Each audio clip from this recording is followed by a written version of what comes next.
Ring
it all over.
Ring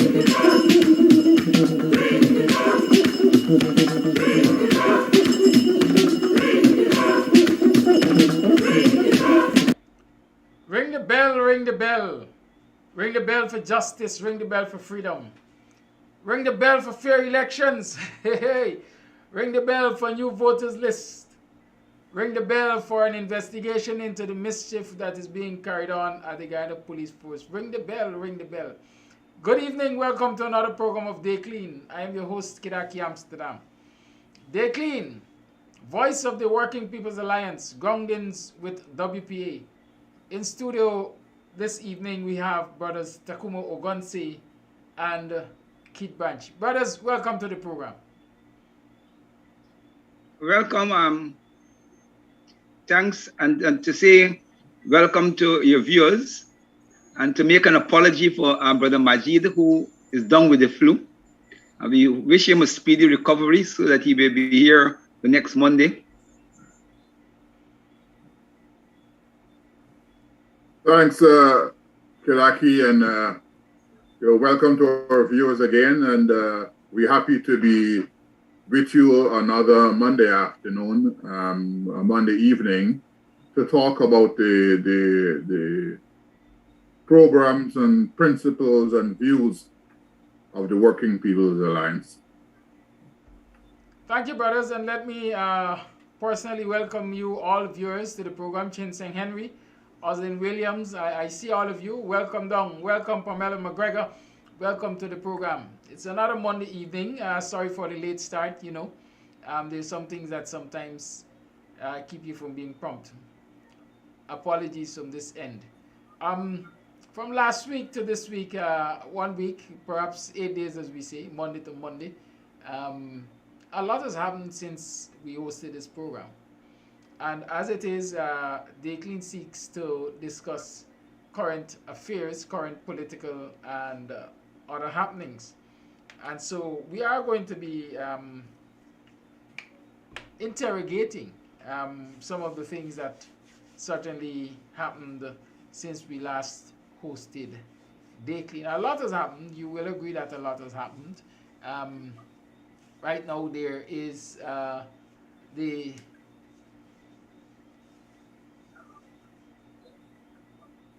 government is up against, as many will say, is having an uphill task to address the matters of the Guyana Police Force and serious allegations of corruption and cover-ups which are being made against top-ranking officers of the Guyana Police Force. We also learned last week of the death of GCOM Commissioner Bibi Sharik, and she has now been replaced with Clement Roy. Along with lots of other issues. As they say, let us start with the low-hanging fruits. Over GCOM, we know of the death and burial by now of Bibi Sharik, and certainly Clement Roy was quickly sworn in, basically conforming, I think it was Ali Majid last week who said he doesn't envisage that the PPP will drag their feet on the appointment of a new commissioner to GCOM, given the fact that they are pushing ahead for local government elections. And I want to say perhaps within 24 hours of that statement being made, Clement Roy, former Minister of Home Affairs and member of the PPP and all of that, was sworn in as a GCOM commissioner. What's the view of the Working People's Alliance and yourselves on this appointment, brothers? Well, from a WPA point of view, we are not at all surprised at the speed in which they seek to replace Bibi Sharik. And we are also not surprised that they will probably choose somebody with the stature of Clement Roy, a very experienced politician, and I think he was, if my memory holds well, he was also a former commissioner of GCOM. It demonstrates the seriousness which the PPP always attached to GCOM, and more importantly, at this particular point in time, you know, and I think but what we find extremely interesting is that as soon as the the gentleman was appointed, and his first engagement with the media, he wasted no time to tell the country and the world that GCOM staff need to reflect the population, the country. Now, Guyanese don't have to, you don't have to be a political scientist to understand what that means in the terms of Guyanese political culture. What Mr. Roy made very clear is a concern that the PPP has for many years have been pursuing both in and out of GCOM. You know, we know there have been times when PPP representatives in GCOM raised the question of the ethnic composition of the organization. And they have complained that there's too much Africans involved in GCOM.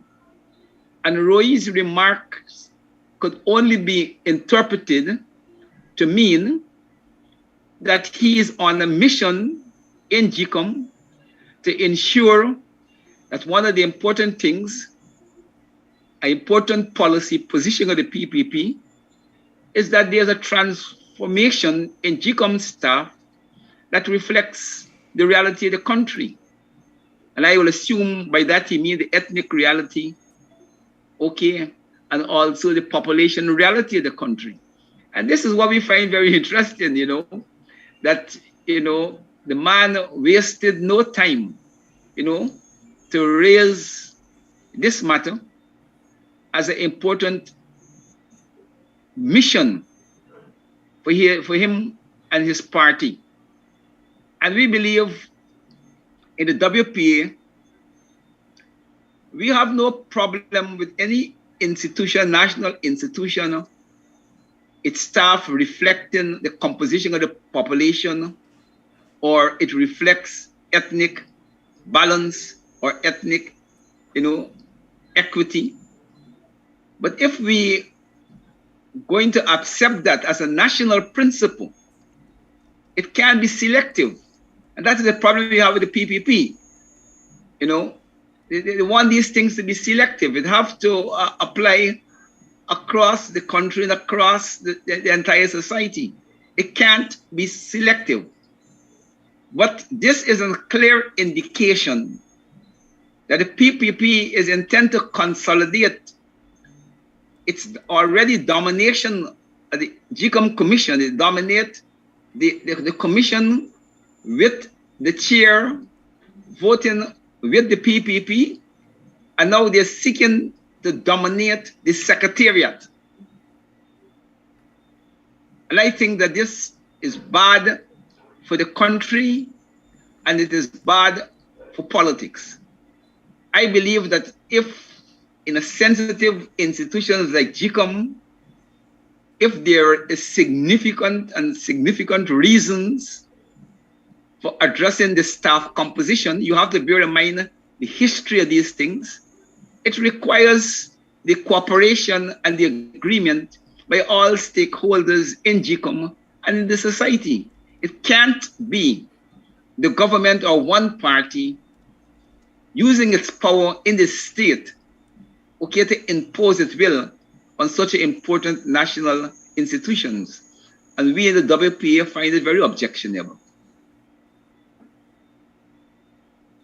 Keith, you want to add? Yeah, I think that you know, the statement by Mr. Rohi, and I mean in terms of the PPP's pecking order, Rohi is at the top. I mean they didn't send a low level PPP official or PPP member to serve in this commission. I mean Rohi is the top. He was, as Ogun said, a former GCOM commissioner. He was a minister of foreign affairs. He was minister of home affairs, which would have had direct relations with GCOM. he was general secretary of the PPP, and he's still in the Central Committee. So this is a top of the line person they sent to the commission, and it shows how they view the work of the commission at this juncture in our history. If Mr. Rohi wants to see some balance in the hiring practices of GCOM, that's fine, but it must be fair. You know, what has been happening for the past year or so is that the PPP commissioners, along with the chairperson, has been pushing to get all these sympathetic PPP affiliated persons hired. You know, the guy who tried to steal the election for Ramutar, he was then CEO of GCOM. Prior to that, he got away by stealing the AFC seat in Linden, and the former Prime Minister Sam Hinds sat in that seat for over 5 years. And he tried it again in 2015.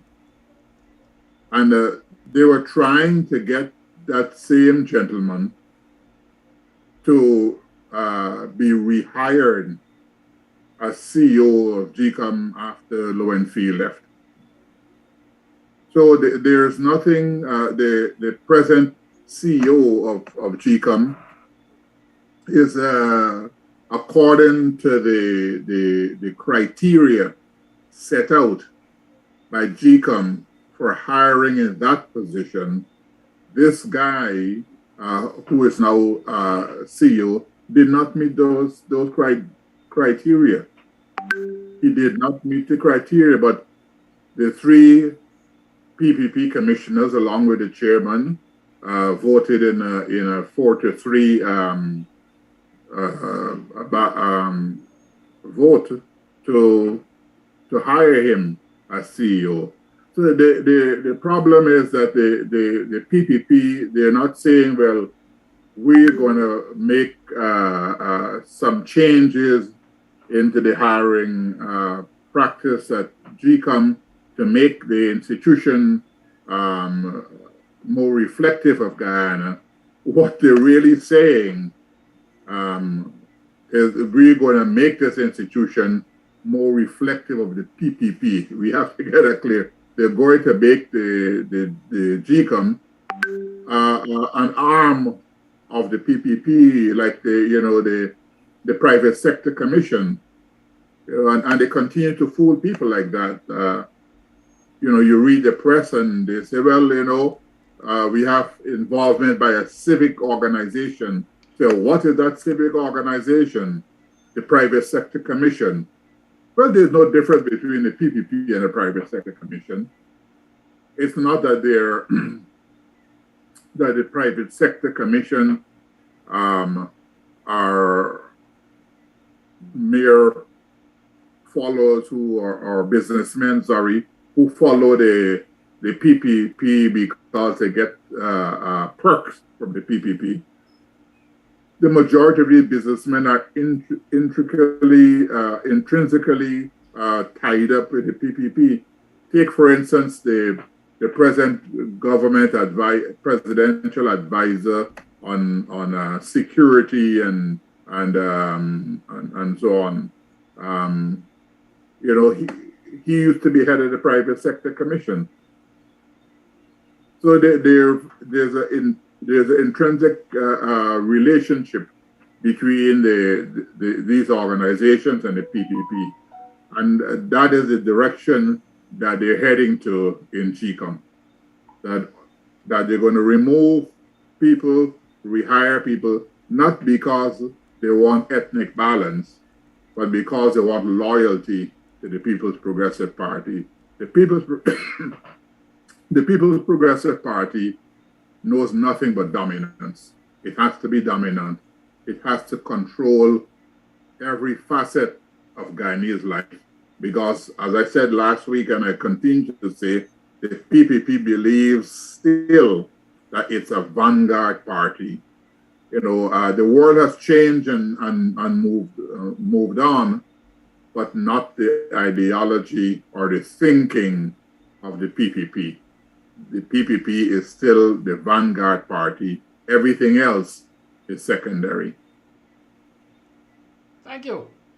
And while the PPP is forging ahead with these election preparations and plans at GCOM, we've heard the leader of the opposition said no new list, no elections.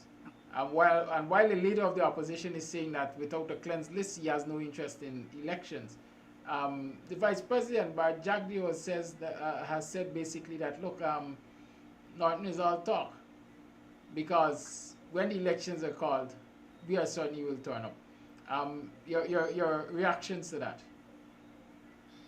I find it very interesting.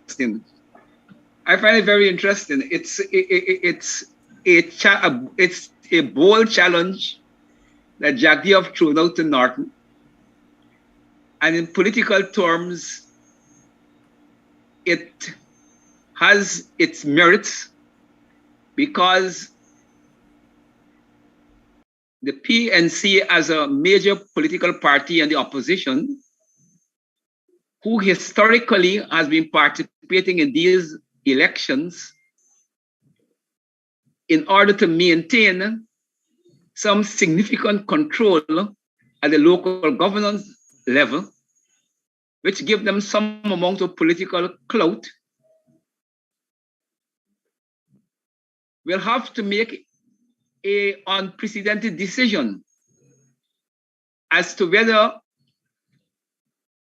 they have arrived at a point where the struggle for a new voters list is significantly important, that they are prepared to abandon that historical position of participating in the local government elections in order to hold on to some significant area of local control at the local government levels. So objectively, that is a real political challenge for the party. Now, Jack DION seems to be convinced that regardless of what Norton said, that finally he and the PNC will make a reversal and participate in the elections.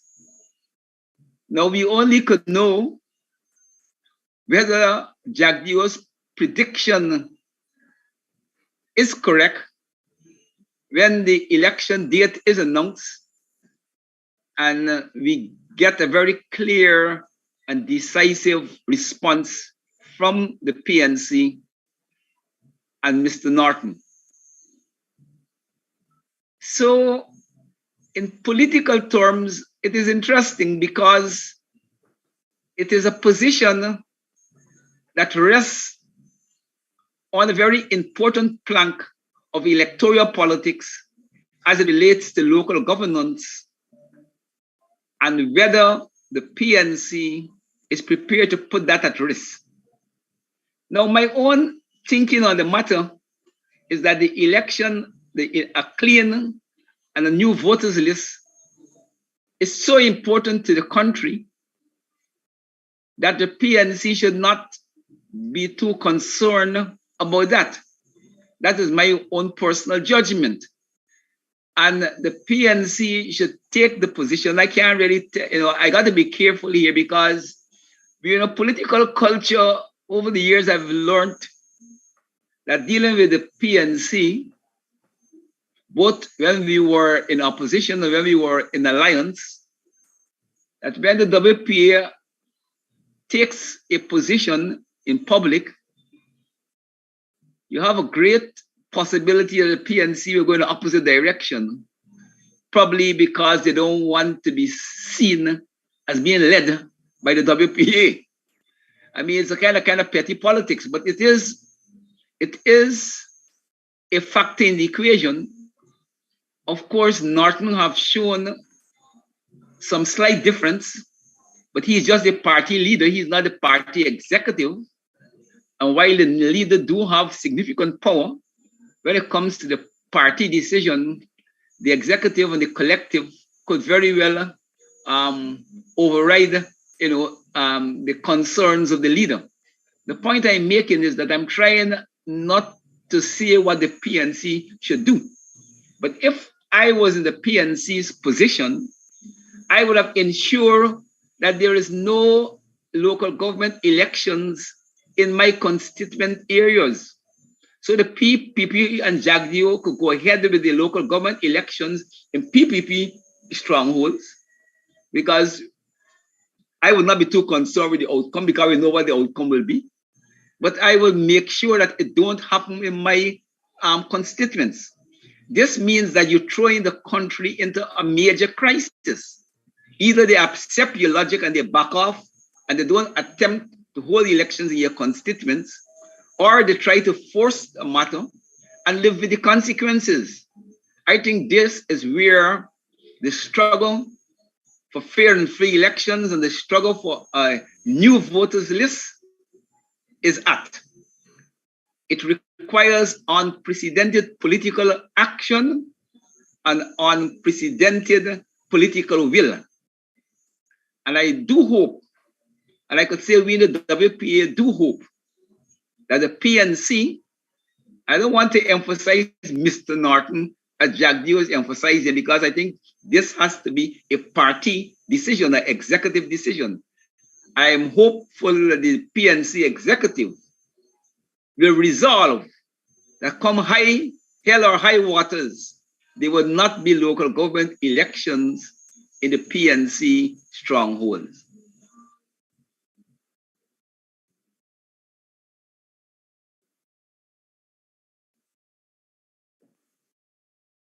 Yes, before I invite you in, Keith, Brother Takuma, you're a veteran political activist. I'm not asking you to give away the strategy, the tactics, whatever. But what are some of the steps you think citizens and the opposition can really take to drive home the seriousness of this commitment that there must be no elections without a clean voters list? Okay, I would say clearly, as an opposition, we have to be smart. We have to look at things holistically. And while we're targeting the voters list as the central target of, let me say, an immediate mobilization, we should begin to mobilize on all the issues of concerns, the people, the cost of living, everything, on various issues. The thing is, the opposition has to change the tempo, the political tempo in the country. You see, people respond basically upon how they sense the political urgency at the moment. So we can't wait till we come to the local government elections per se. We have to begin to change the whole tempo of the politics by having political activities, public meetings, demonstrations, blah, blah, blah, blah, throughout the country, like if we are on the election campaign, and change the tempo. And when the PPP begin to see the tempo being changed in the country and see the mood of the African community, that is when you're going to, the real politics is going to kick in, and the question of modification of PPP behavior will become a possibility, because they would not be able to deny that your population is mobilized and is prepared for the fight. So I will say, while the target may be the voter list and the local government elections at the moment, mobilize on all the issues, okay? As we have like a general campaign. And then we're going to gradually, as the time gets closer and closer to the elections, we're going to tighten the net around them. Thank you. Brother Keith? Yes, the local government elections, not just in Guyana, but, throughout most of the world, to my experience, are not the elections that stir the lines of people to get out there and so on. Remember the last local government elections in Guyana were so poorly attended that the PPP nearly won every constituency that they were part of, because they were enthused about it, because the supporters didn't like the AP and UAFC government, and they saw this elections as a means of getting out there and showing the AP and UAFC government how they felt about their government. It wasn't about local government, it was about the central government. You know, one has to hope that through organization and sensitization, you know, as Ogun rightly said, you have to throw everything into the pot. All the issues that that affect poor people and people in the villages and so on, we have to throw all of that in the pot, motivate people to take action in this election. I think that that the PPP can go ahead with the election, but it's like the referendum in 1978. You know, you can go ahead with the referendum. You know, the PNC at that time under Burnham went ahead with the referendum. People went out there and boycotted it, and even although at the end, you know, the ruling party said that they won the referendum and the people voted in favor of making the constitutional changes and so on. Nobody believed. Nobody believed in Guyana. Nobody believed outside of Guyana. And few people recognized that as a legitimate vote. And it is the same principle. The PPP can go ahead and have their election. But if the election is boycotted by the principal opposition party, and if the people are sensitized that, hey, our party, the people who represent us, are not participating in these elections, we will not go out to vote. And we will do everything to stop them from having these elections. It wouldn't happen. You know, what is, since we talk about elections, what is also worthy of note is that, you know, Mr. Jagdeo in his sermon, you know, he's like one of those Pentecostal ministers, you know, the Joel Olson type. He goes out there and he talks for 3 hours and so on. And you know, he says the same thing over and over. You catch one verse and you repeat it 100 times with 10 different explanations. And he did that at his last press conference because, you know, he said that, oh, we're not going to, first he said that we're going to go to Parliament and make changes to the Representation of the People's Act to, among other things, divide Region 4 into 4 sections. And he went on to talk about its effectiveness. But in the same breath, he says that, you know, the opposition commissioners at GCOM have been calling for electronic identification. And they're not going to do that. Now, he is speaking for GCOM. The Vice President of Guyana is speaking for GCOM. He said, we will not do that because the appeal court already said that you can't remove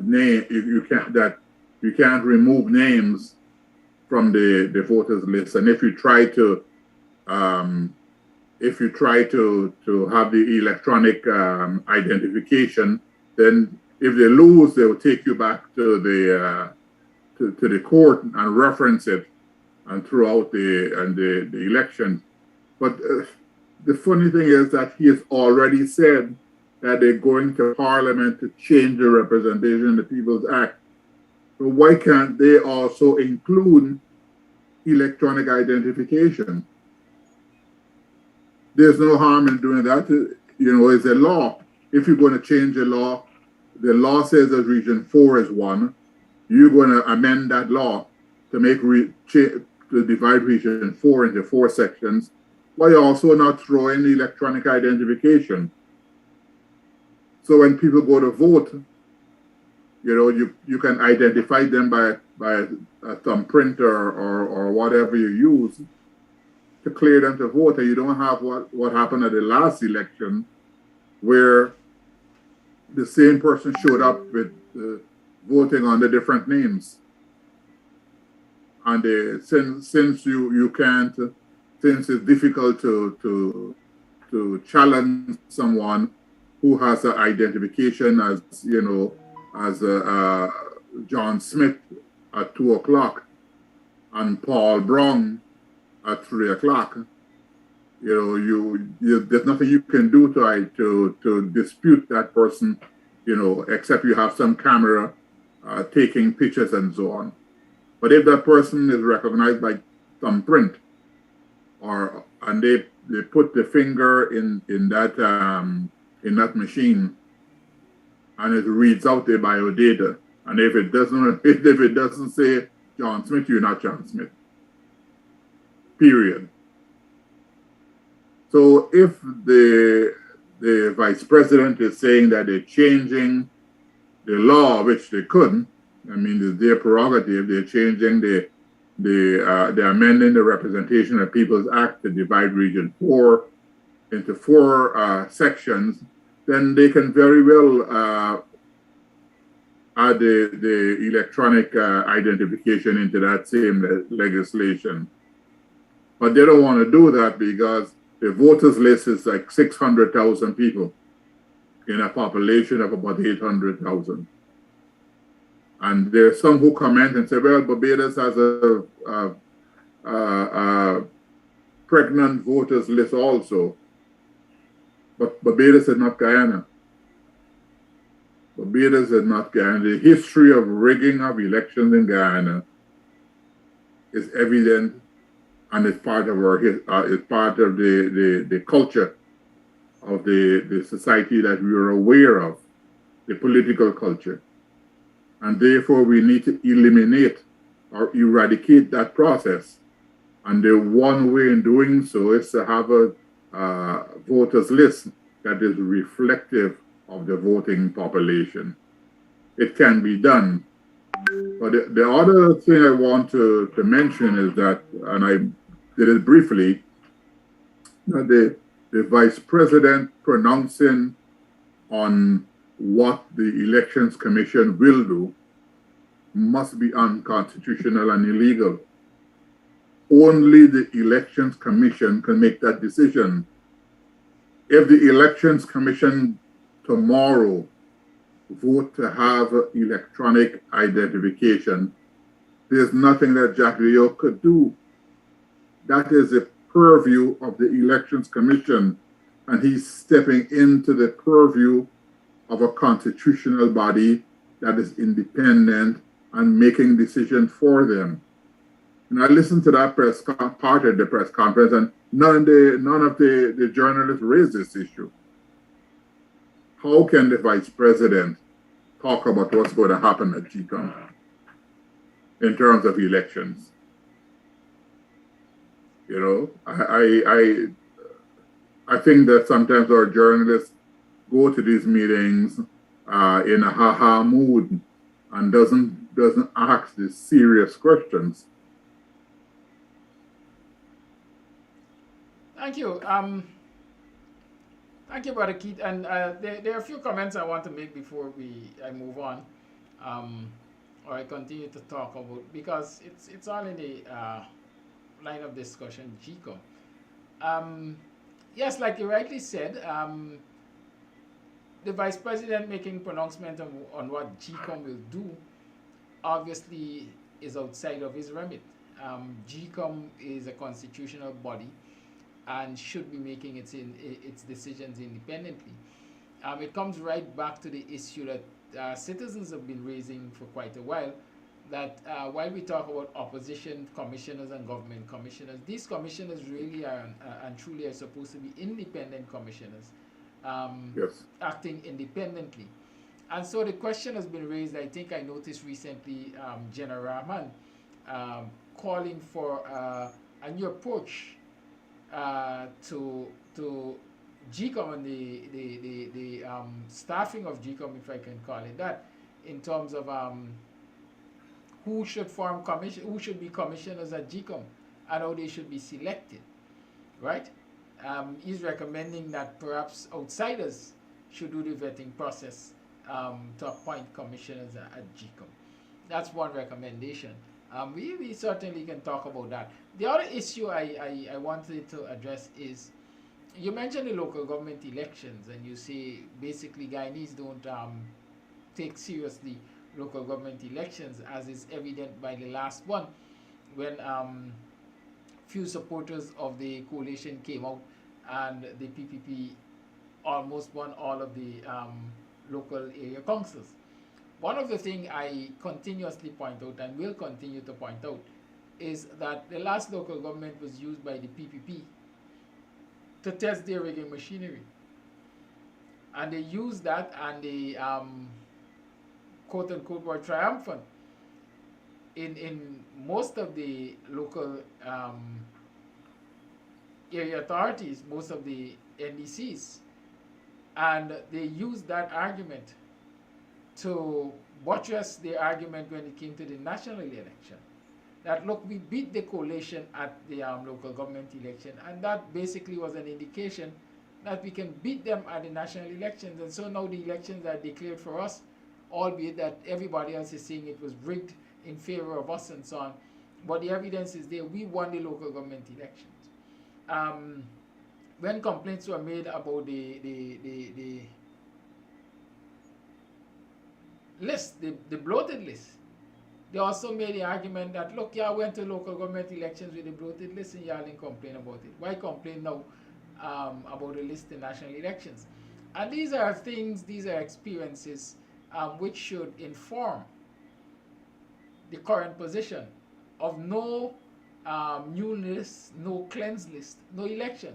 Because it's my firm belief that should the opposition go to the local government elections with this bloated list, they're simply setting themselves up to basically having to agree to go to the national elections with the bloated list. So whether or not supporters of the coalition take local government elections seriously or not, I am of the firm belief that it would be to the detriment of the opposition to go to local government elections or any elections whatsoever with a bloated list. I don't know if you brothers want to comment on that belief, or we can move on to other things. I concur with you. I concur with you, Kodaki. We can't go to local government elections for all the very reasons that you point out. I have no problem with a party using local government elections to the machinery for national elections. I think this is legitimate once the practices are consistent with the law. It is the right of each and every party to engage in elections at the local government with a view of understanding what they have to do at the national elections. So I don't have no quarrel with that. The problem is they're doing it on a bloated list, and they're doing it in the context of a rigging machinery, both in GCOM and out of GCOM. And that is where the problem is. And I agree with you that we have to draw a red line on this matter. This is not this is not, you see, a country, as I think I said it last week, a country has to be serious with itself and its political leaders and its social leaders has to try to understand the historic lessons that have been thrown up in the society and to be visionary enough to understand that you can't walk down the same road over and over and don't believe at some point it's going to explode in your face. And I am saying, given all that we know is happening in the society, the stakes in this country, given oil and gas, it's at its highest in the history of the country. There have been no time in the history of this country from slavery to the present when the local population and their leaders have at the disposal a kind of wealth that we are speaking of in terms of oil and gas going forward. And this makes the whole political situation totally different. And I will say that leaders, whether they're on the opposition side or on the government side, who doesn't recognize the potential for ethnic explosion in this equation is politically reckless, unpatriotic, and politically wicked. And that is why I really don't, when I'm speaking for myself and not for the party, I don't spend too much time trying to reason out PPP's behavior, because I believe it reached at a point where it can be reasoned out. You can't have a normal, natural political engagement with PPP and expect PPP on the basis of reason, kind of wealth, going to adjust their positions and that we are speaking. So, we have reached a point where the PPP has become so contemptuous of the opposition and particularly the African community capacity to resist and to determine what they want in the country. The PPP have come so contemptuous of us that unless, we defeat that contempt, and we could only defeat that contempt by open struggle. We have to take away the social contract, that we have signed on to based upon this winner-take-all system. And to say, look, we have arrived at a position as an African community where we're not going forward based upon a winner-take-all system. We're not going forward based upon an electoral voters list that is bloated. And we have to have some clear-cut positions and to prepare to do whatever it is necessary to make those outcomes a reality.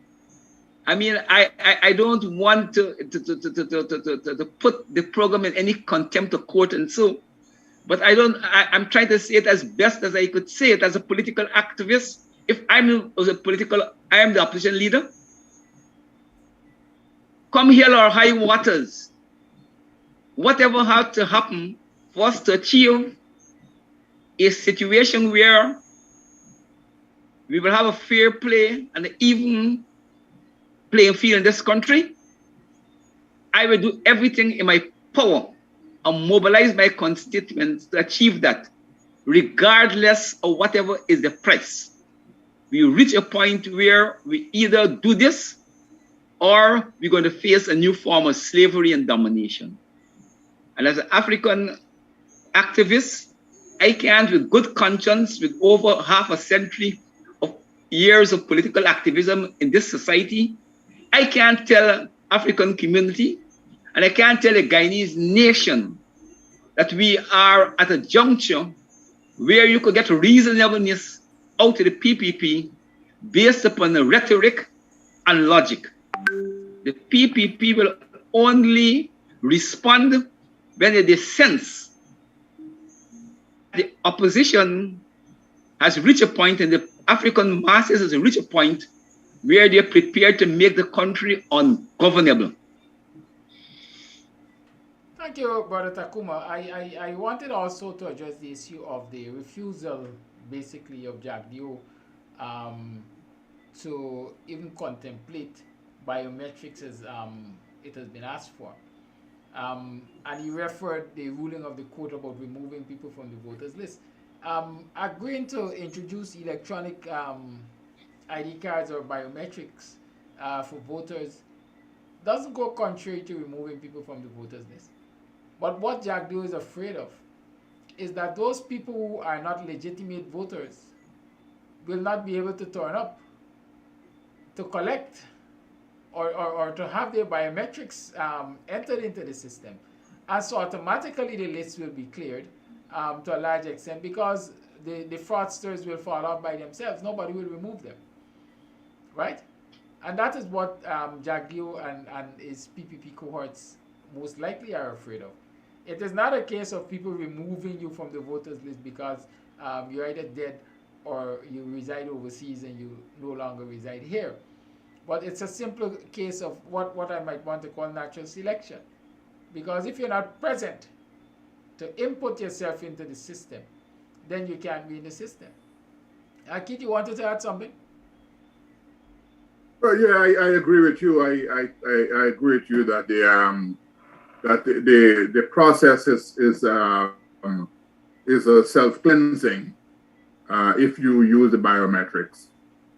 And you know, as I said earlier, that if they go into court, if they go into Parliament to amend the Representation of the People's Act, they can also at the same time institute some kind of legislative amendment to accommodate the electronic voting or the biometrics, so that people who go to the poll would be able to identify themselves clearly. Everywhere else, I mean, do it. It's not. It doesn't break the bank to get that kind of equipment in place. Small companies. Certainly, it doesn't break the bank, assuming that there is a political will on the part of the PPP to put it in place. Yeah. It will not redound to their benefit to put it in place, and so naturally they will resist it. It's not to their benefit now, Kadaki, but I think in 2015 they were asking for it. Well, you see, that again is part of the problem with the politics of this country. Because as far as I gather, for the most part, when one political party is out of office, it is gung-ho about constitutional reform and all of these reforms which will protect its votes and its base and so on. But once it gets into power, it has no interest in that. I always remember Chedi Jagan criticizing the Guyana constitution and so on. And when he became president in the 1990s, he said it's not a constitution. It's who overlooks it. Yeah. Right? See, the problem here, Kadaki, is not, look, man, if the PP want biometrics, it's a simple matter. They know what they have to do, but it's not in their interest to have biometrics. And that's the point I'm trying to make.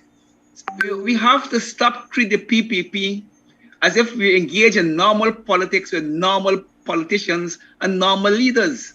These are leaders who are entrenched in their commitment to domination. They understand exactly what they're doing. They're guided by the doctrine of unless we're forced to do something, we're not going to do it. The pressure either come from outside the Americans and the outside, or it has to come domestically, where the domestical situation reach a point where it threatens our ability to govern. A lot of the issues that we're trying to make a lot of noise over are simple, straightforward issues. Any set of political persons who are committed to change and decency could do it without any hesitation. But the problem is, if you define those things as against your fundamental interest, then you're in a different situation. And more so when you define that you have enough control in the equation to prevail, then your attitude will be of a certain nature, relentless, uncompromising, until you're forced by reality to compromise or to be destroyed. Thank you. I see, let me comment on viewers. I see Shajim Bash is talking about it is the same list that the APNU AFC won the elections with in 2015. You know, one of the problems I have with viewers generally and citizens of this country is that they believe that because something was, the wrong thing was done in the past and allowed, it should continue to happen. I don't know how it is we are going to evolve as a nation into modernity and civility and everything if we continue to accept all of this skullduggery which was allowed to happen in the past, right? Politicians, especially in the PPP, has been stealing the nation's patrimony all the time. Should we continue to allow them to steal the nation's patrimony? The Guyana police force has been working as enforcers of criminal elements in the underworld for quite some time, especially under the PPP government. We're being revisited by the same kind of behavior right now. Should we allow it to continue? Should we allow it to continue? Kodaki, I think you're making the same mistake that people keep making with understanding PPP behavior. A lot of those poor viewers who write and make the comments that you repeat, you think they don't know better? They know us better. But basically, they come here to represent the party's position. It is not a flaw. It's not a, hello, I am on the program.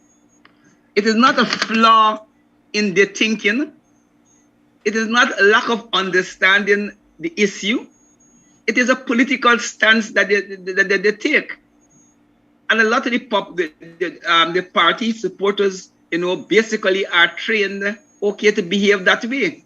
So it is not that they don't know that the election list got problems, and that they don't know, not because the opposition contests upon the list, that they automatically contest upon it again. They know very well why the opposition contests on the list.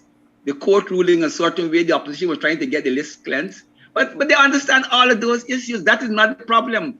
It is not the problem of mental deficiency. It is political attitude in support of the party. And this is why I'm saying it's not going to be changed by rhetoric and argument. It's going to change when them same people see the consequences of that policy threaten their own survival. That is when the realism kick in. And we have to try to be disciplined in our engagement, not to spend too much time with those elements and spend more time to deliver the punches that we have to deliver in this battle. Very well, thank you. And as we're talking about delivering the punches, a lot of punches have been delivered in recent time in this society. Because law and order is of such import, and it is believed that the actions of the members of the Guyana police force allow the current administration to behave the way they behave, because they basically are, what should I say, protected, empowered by the disciplined forces in the misbehaviors. We have seen recently a lot of allegations being made against the top ranks, the top echelons of the Guyana police force. Crime chief is being accused of allegedly accepting a bribe to cover up murder and all manner of things. The society has been calling, a lot of people have been calling for an investigation of an international nature into the workings of the Guyana police force and these allegations. We've seen a lot of to and fro with the leadership of the Guyana Police Force and the Strategic Communications Unit coming out to debunk the allegations made by one of their own, Sergeant BASCOM. We've seen citizens affected by the actions of the Guyana Police Force coming out to accuse them of misrepresentation and coming out in support of Sergeant BASCOM. Among all of this, just today, President Ali announced in passing that he has asked the regional security apparatus to come and investigate these allegations, among others. I want to remind viewers and brothers Takuma and Keith that when the Henry boys were murdered, the regional security apparatus was invited to investigate those killings, and they left disheartened, dissatisfied, because they received, they did not receive the kind of cooperation from the Guyana Police Force. It is public knowledge. Why should Guyanese believe that it's going to be different this time? What are the thoughts on all of these things which I just mentioned? Kadaki, just one thing. I think that you said the crime chief was accused of receiving a bribe. I think as the head of the organized crime unit. Yes, Michel Caesar. Caesar. Yes. Yes. Just want to make that clear, because I know that they might be following and somebody calling up Puran and Puran already.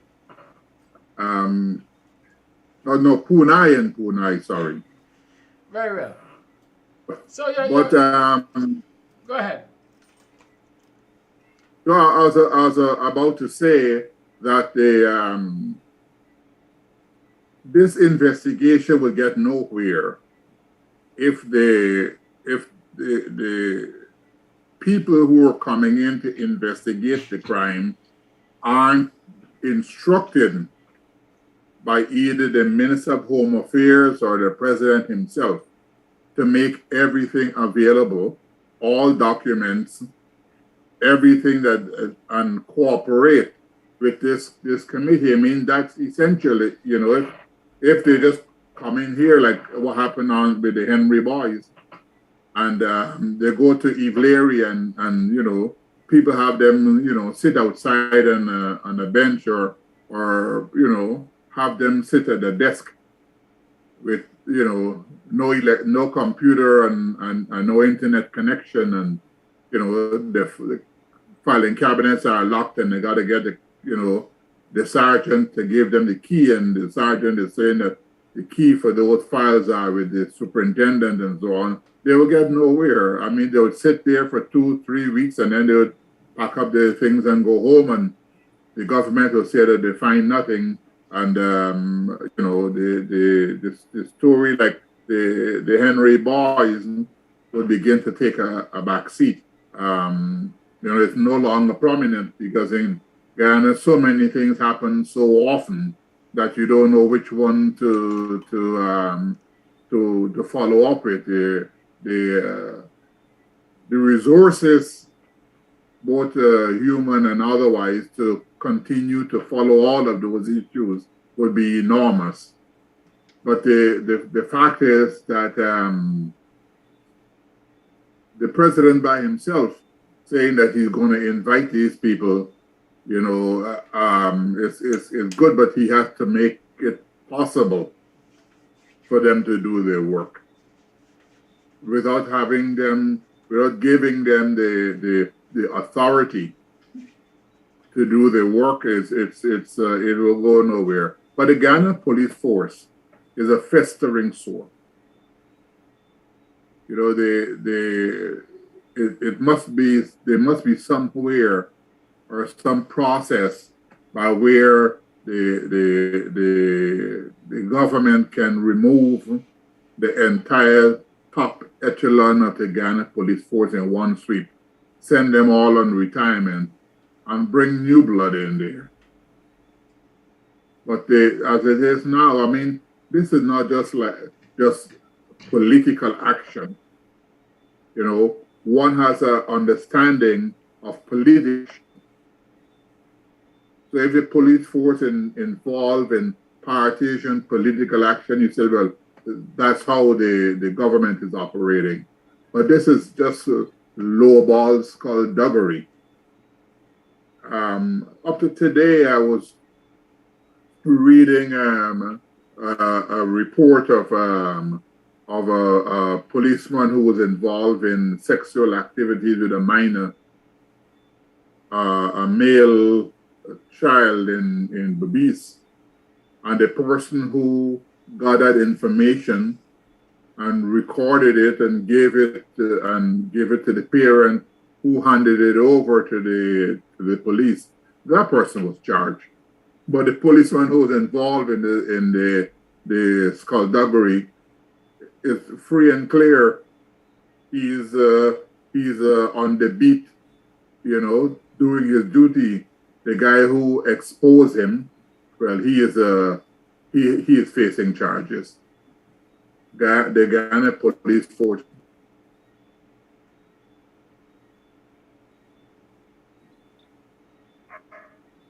Thank you. Yes, Kodaki. If my view, you know, I've been paying careful attention to these developments as much as I could as it evolved in the public space.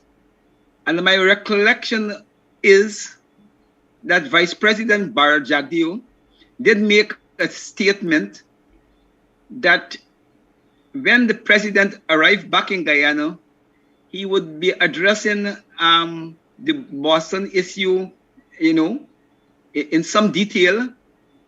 Therefore, he as vice president, you know, didn't feel it necessary for him to say much on the issue. Now, we saw that the president used the opportunity of him being out of the country to announce that he had decided to ask the regional securities service or security system to investigate the issue. And as a political person, when I know the way the PP operates, I know that the president is being under pressures from Jagdeo, and he's also been under pressures from the external things, the Americans and the external forces, the public Caribbean leaders. And Jagdeo giving the nation, the world, an assurance that the next significant announcement on this matter will come when the president returned to Guyana. It's not something I would want to take lightly. He must have been assured that that's exactly what will happen. And I have a gut feelings that Ali, while he was in the Caribbean, probably foreign interests, the Americans and the Caribbean governments find a way of getting to him and telling him, look, you know, you're in a very awkward position, and you have to take some step to show some seriousness on the matter. And I got a gut feelings that he was forced to do what he did in response to external pressure. I mean, I can't argue as a God that I know that that is exactly what happened. But I got that gut feelings, and given the way my understanding of how the PP operates, the president would not want it to act against his boss man, Jagdeo, in such a public and open way. And he will only do that if he could justify it, that he was under, you know, external pressures, particularly from the Americans and so. So for me, I will gamble that development was a result of external pressure more than any willingness of the president and the PPP to have an impartial inquiry into this matter.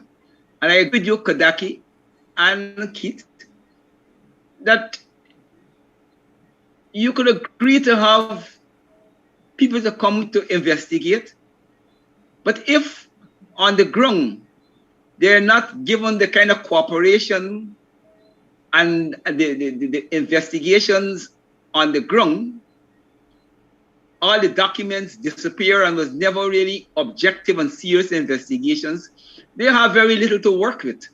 And just like what happened in the Henry case, any decent and professional sets of investigators, for their own integrity, if you put them in that mess, would quickly back out, you know, and in order to save their own reputation and the reputation of the organization. So I doesn't hold much.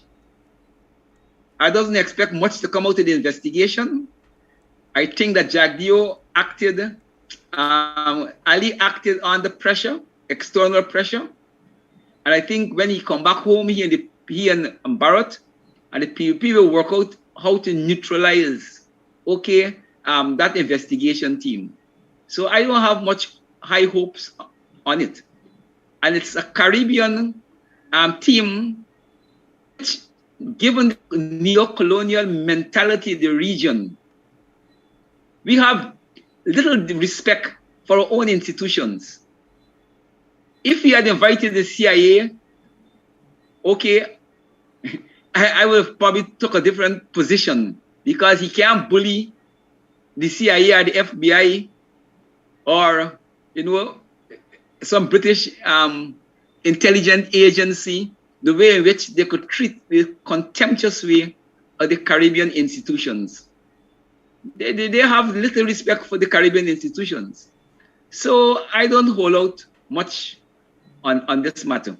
But I think that what is interesting politically for me is the political undercurrents that is continuing to develop and is creating some unpredictable responses that neither PPP or Jagdeo, when Ali left to go to the Caribbean, probably anticipated. Thank you. It is now 4 minutes past the 8 o'clock hour. We should be wrapping. It should be program time, but we started a little later than usual. Given the known associations of Ali with the alleged accused in this matter that the police are being accused of covering up and so on, should Guyanese actually expect that you would be seriously interested in getting to the bottom of these allegations?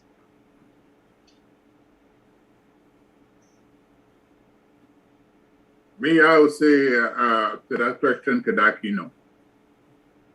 And that's why I feel that they invite the regional people to come in and they would not give them the tools by which to work. And after a few weeks of sitting around and being sent from office to office and so on, and being entertained in Main Street, you know, with at the State House with all the drinks and food and so on, they would pack up their bags and they would leave as they came. And Guyana would be there with this corrupt and inept police force, and life would go on. Nothing would happen. I mean, the regional force is not capable. What should citizens or is it likely that the outcome would be different if the FBI or the CIA were to be, or Interpol were to be involved in this matter? I think it would be different, but not the CIA, because the CIA is about spying, but the criminal investigation is the FBI and Scotland Yard. And I think it would be different because they wouldn't be able to fit the investigators up at State House and have them do nothing. They wouldn't, they wouldn't be able to have those guys sitting in the Valerie with their hands in their pockets. They'll be able to report to the embassies what is happening and get those embassies to put pressure on the government to make things available. So I think it would be a huge difference if the and it's sad to say that, you know, that we're thinking so negatively about our own Caribbean people, but that's the truth, you know. I mean, you know, you look at the opinion that was just handed down in the criminal matter of what's the young lady name who's murdered by her mother. Nisha Bacchus, is that her name? Nisha. Yes, the Nisha, student. Jim Gopal. Yes. And they found her in a suitcase, you know, dead in a suitcase somewhere in the car in the Kuru on the highway or something like that. You know, you take this case to the appeal this case to the Caribbean Court of Justice. And not only did the Caribbean Court of Justice, you know, throw out the case against the reputed husband, but they reduced the case, they reduced the sentence of the mother to like 16 years or something like that. I think 25 with a possibility of parole after 15. Or parole. After 15. Yes. Parole after 15. But initially, she was sentenced to 106 years. Now, my question about that is, you know, what, and I don't know how the law governing the Caribbean Court of Justice is written, but how can they, I mean, I can understand them throwing out the case on a constitutional matter. How can they reduce the sentence? You know, the Caribbean Court of Justice is supposed to be a constitutional court. Constitutional court. It's not a trial court. It's a constitutional court. When you go to the Caribbean Court of Justice, you're going there on a constitutional issue to decide whether the person's constitutional rights are being violated, whether the government has violated the Constitution, whether the laws that were written are in violation of the Constitution. You're going for that purpose. What the Caribbean Court of Justice could have done was to send the case back to the trial judge for resentencing. But for the Caribbean Court of Justice to reduce the sentence as a court, very disheartening. And I'm using that as an example to say that, you know, the very few Caribbean countries that are affiliated with the Caribbean Court of Justice. When you look at that kind of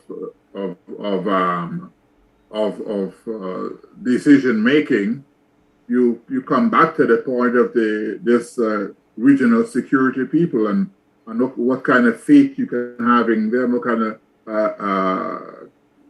what kind of confidence you can have in them making any kind of profound decision on this BASCOM issue.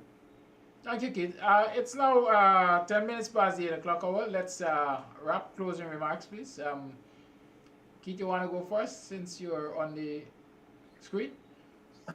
Sure. In closing, I just want to say that I'm disappointed that the Coffee 250 was their symposium that was supposed to be held last Sunday. I read that their postponement of that symposium was as a result of a letter.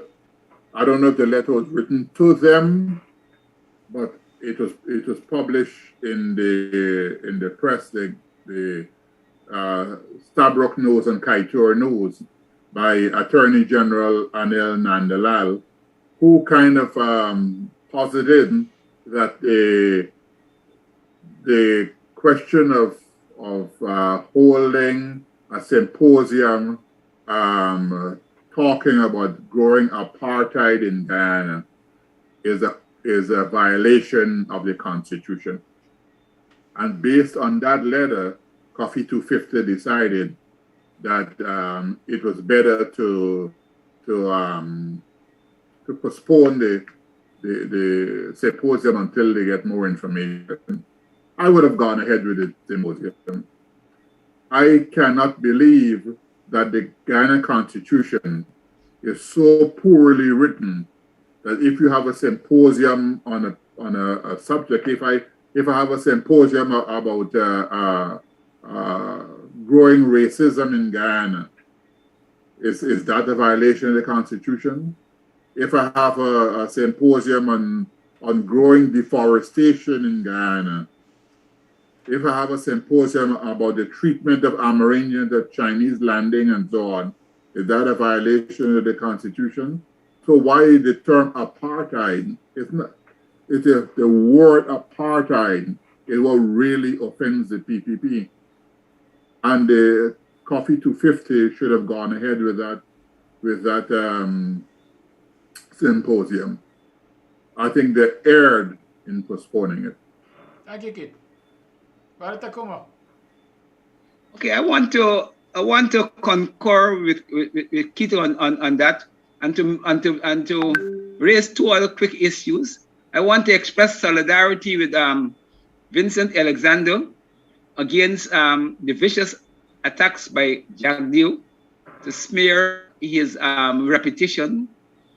And I do hope that he will definitely force Jack Dio, to come and defend his accusations in a court of law. That kind of political bullyism, we, the WPA, condemn in the most foremost way. And it's not the first time that Jack Dio did it. And it's not the first time that he was corrected by Mr. Alexander. So it is clear act of political bullyism. And we as WPA wish to stand in solidarity with Mr. Alexander, and this program wish also to join in solidarity with him. The next thing, last week, Brother Ali Mujid urged us to take recognition of small victories that we won along the road to the bigger victories. And many persons, I guess, who view the program, at least the country at large, would have known for months some residents in BV Triumph,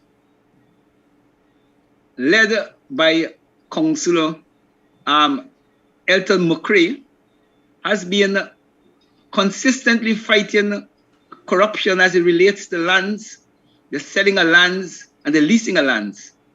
And one of the issue in recent times was the issue of selling lands to John Finance. And after the thing was exposed, John Finance retreated from the deal, and subsequently we learned that John Finance and Mohammed, were engaged, in some arrangements to buy over the land that John Finance, is backing away from, in a situation where the NDC has no legal authority to lease or to sell the lands because it's not NDC lands, it's private lands. But in that scenario, the chair of the NDC took on himself and some of his collaborators, both from the PPP and even among some APMU councillors, to suspend Mr. McCrae for his activity. And by the next week, we heard this big, powerful, bad John Chairman retreat in a very significant way by giving up the chair position, claiming personal reasons, when in fact he cracked under the pressure, the anti-corruption pressure that was being waged by Councillor McCrae and his supporters, both in the village and the few on the council. And I think that this is a significant victory for people's power and people's independent actions. And I felt it was necessary before we close to highlight that and to salute the comrades, okay, for their resoluteness, okay? And that victory is no small victory in terms of the struggle in that village.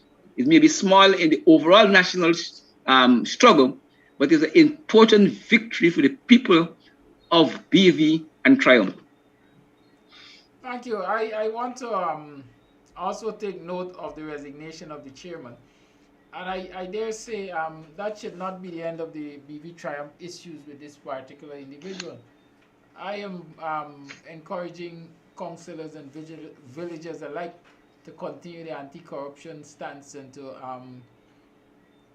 make this man accountable for all of the quote-unquote alleged wrongdoings at the council. And so a resignation must not be the way out of your murky waters when you create them. People must follow you. The law must follow you and make you accountable for whatever breaches allegedly took place under your watch. And with that, I want to say thank you, brothers, for joining the program tonight. And viewers, thank you for being on yet another program of DAYCLEAN. I'm Grumblings with the Working People's Alliance. Do join me tomorrow morning for Buxton in your morning time. As is usual, I expect former Minister of Finance, Vincent Jordan, to be on the program tomorrow. Even if he's not there, I'm sure we have a lot to talk about.